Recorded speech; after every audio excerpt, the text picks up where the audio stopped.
조합제 TV 시청자 여러분 안녕하십니까?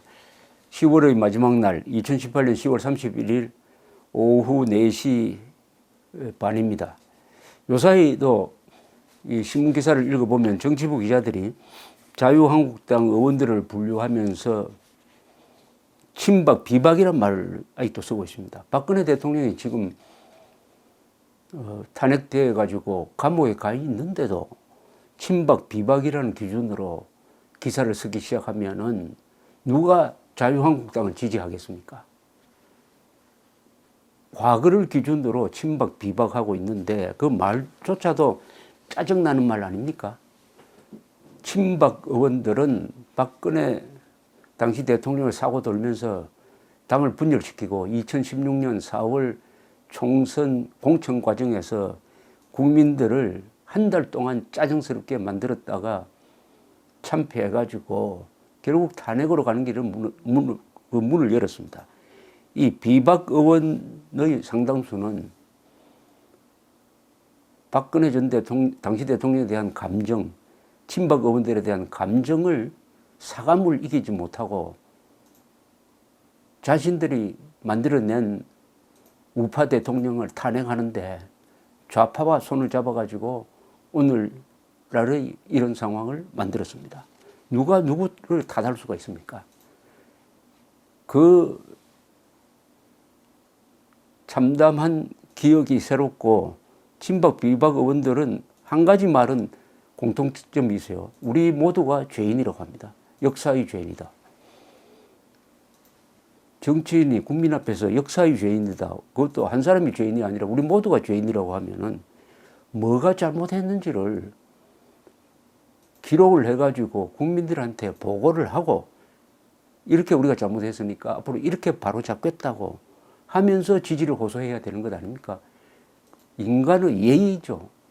공인의 도리죠. 우리 모두가 죄인이라고 하면서 아무도 죄인처럼 참여문을 쓰지 않는다. 반성문을 쓰지 않는다. 누가 표를 주겠습니까? 그러니까 지금 지지율이 11%, 12% 정도에서 헤매고 있는 이런 비참한 상황입니다. 그러다가 보니까 한때 40%쯤 되던 내가 보수라는 사람이 22% 정도로 반토막이 나고 그나마 그 내가 보수라는 사람들이 분열돼 가지고 상당수는 더불어민주당 지지를 하고 있습니다. 상당수는 무당파 지지, 남은 사람들이 겨우 자유한국당을 지지하니까 12, 3%입니다. 이런 상황에서 비상대책위원이 만들어지고 그 다음에 조직 강화 특위가 구성되고 하니까 이참에 이런 과거사 문제를 정리해가지고 친박 비박을 뛰어넘는 화합하는 자세를 보이고 그러면 자유한국당이 중심이 될 것이고 다른 사람들, 다른 정치 세력과 연대를 해야 된다 하는 큰 가닥의 논의가 지금 활발히 전개되고 있는 것은 그나마 긍정적인 면이 있습니다. 그런 분위기 속에서 오늘 자유한국당 내 일부 친박계 중진 의원들이 공개적으로 박근혜 전 대통령 탄핵에 대해 당의 공식적인 입장을 정해야 한다는 의견을 밝혔다고 합니다. 박근혜 정부보다 탄핵감이 많은 문재인 정부라면서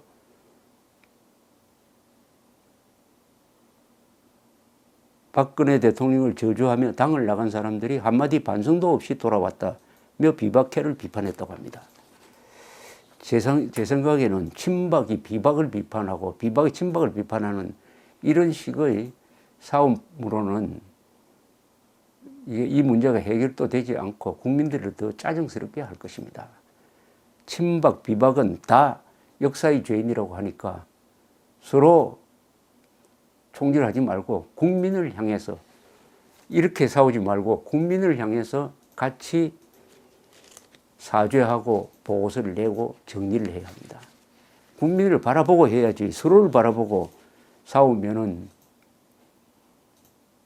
누가 더 점수를 많이 받겠습니까? 친박, 비박, 누가 잘하고 누가 못한 걸 무슨 기준으로 지금 따질 수가 있습니까? 친박계로 분류되는 홍문정 의원은 이날 국회에서 열린 비상대책위원 중진의원 연석회의에서 제가 쓴소리를 안 하려 안 할 수가 없다. 박근혜 전 대통령 탄핵에 대한 우리 입장을 이야기해야 한다. 이 문제가 제대로 되지 않으면 우리 당의 미래는 없다. 탄핵에 대한 확실하고 분명한 백서를 만들어야 한다. 이게 나라냐? 따지고 보면 박 전 대통령보다 탄핵감이 많은 게 이 정부 아니냐? 길거리에 있는 사람들이 대통령이 잘못됐다고 하는데도 우리 당에서는 아무 말도 안 한다. 박 전 대통령 탄핵 때 당 밖으로 나갔다 들어온 사람들이 무슨 당을 어떻게 하겠다는 말인가? 탄핵에 앞장서고 당에 침을 뱉으며 저주하고 나간 사람들이 한마디 반성도 하지 않고 돌아왔다. 이들이 개선 장군처럼 당을 좌지우지하면 당과 보수의 미래가 없다. 이런 이야기를 했어요. 그러면은 이분이 소속됐다는 친박계군요. 친박계는 그럼 잘한 일만 있습니까? 2016년 4월 공천에 대해서 책임져야 될 사람들이 친박 계통이고 박근혜 대통령 아닙니까?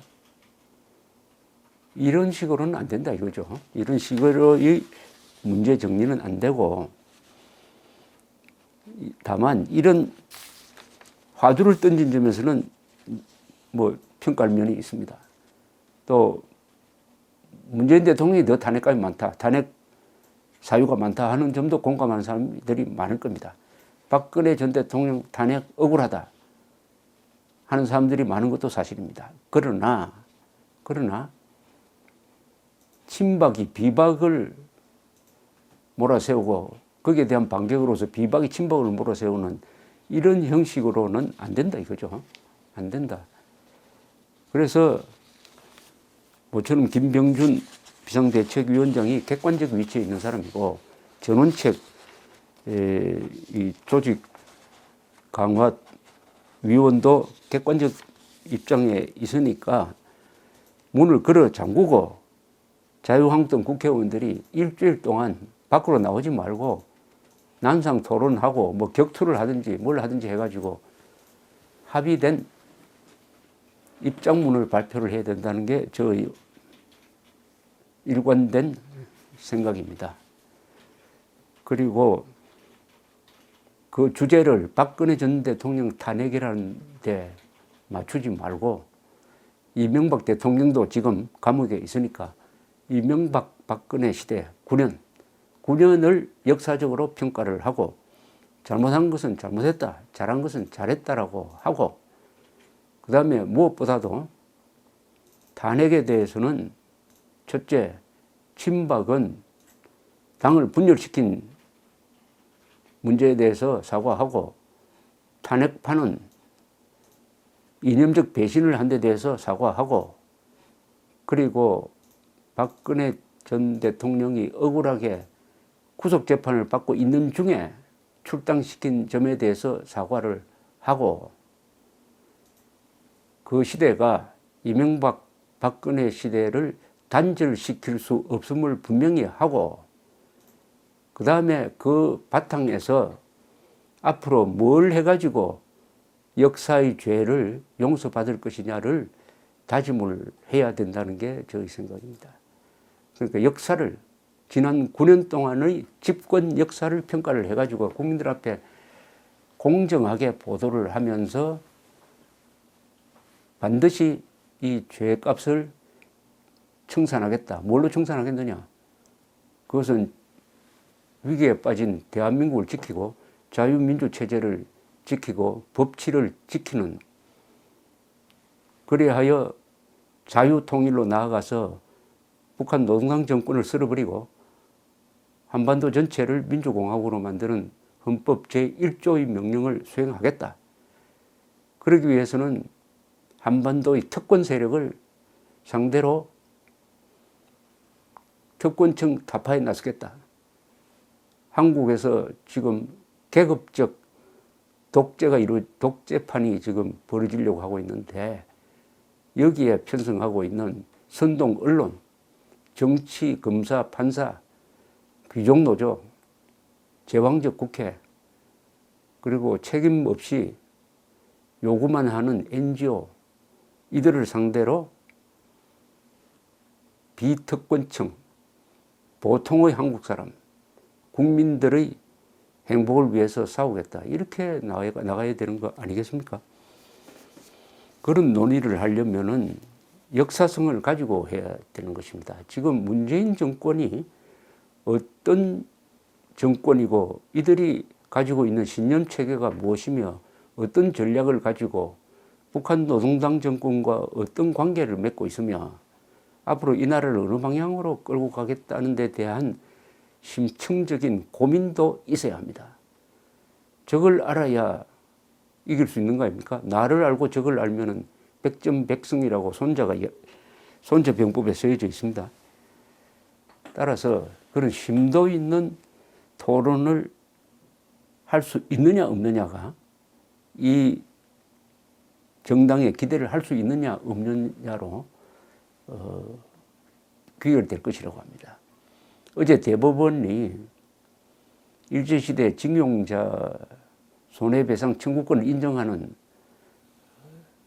판결을 내놓았는데 여기 대해서 이것을 받아가지고 자유한국당 대변인이 발표한 성명서를 읽고 있으면은 얼마나 한일 관계에 대해서 무지한지, 신경질적 반일 민족주의만 있고 국가를 책임질 수 있는 사람인지 국익이 뭔지는 아는지 하는 그런 생각을 갖게 합니다.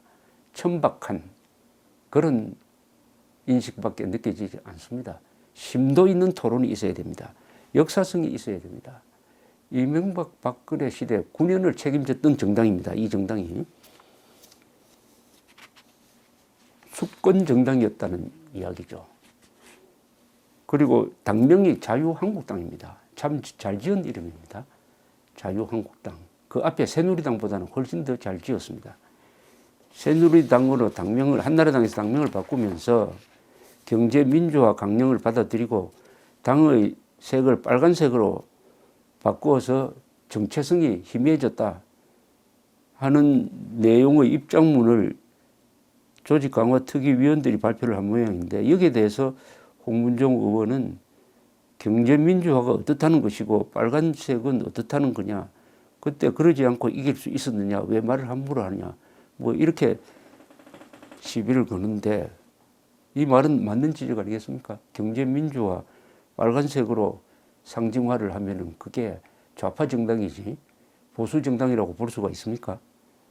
이것은 단순한 문제가 아닙니다. 그러니까 이런 지적까지 나오는 판이니까 이제 자유한국당은 본질적 문제를 가지고 국가 정체성과 정통성과 이 당의 철학적 가치관을 놓고 본질적인 토론을 해서 큰 맥락을 정하고 그걸 국민에게 보고하고 사죄하고 다짐하고 행동해야 될 것이라고 생각을 합니다. 그렇게 해야 보수 대통합은 안 됩니다. 보수 연대가 이루어질 것이라고 생각합니다. 보수 연대. 신라라는 이름을 아십니까? 신라. 새 신자 망라하다 할 때 낭자인데 정말 잘 지은 이름입니다. 그 뜻은 뭐냐? 지정왕 때 지었는데요. 신라 지정왕 때 6세기에 신자는 혁신한다는 의미의 신자입니다. 내부 개혁을 한다는 뜻입니다. 라는 망라한다. 나라를 넓힌다는 뜻입니다. 즉 내부 개혁을 해야 외부로 확장할 수가 있다 이거죠. 자유한국당은 내부 개혁을 해야 확장을 해가지고 보수 중도까지 다 통합 내지 연대할 수 있는 쪽으로 갈 수가 있습니다. 내부 개혁하면 안 됩니다. 신라라는 이름도 잘 지은 이름이죠. 신라라는 이름이. 새누리당은 새 세상 만든다는 거니까 이건 좌파 정당 이름입니다. 그래서 정권을 놓쳤는지도 모르죠. 새누리당.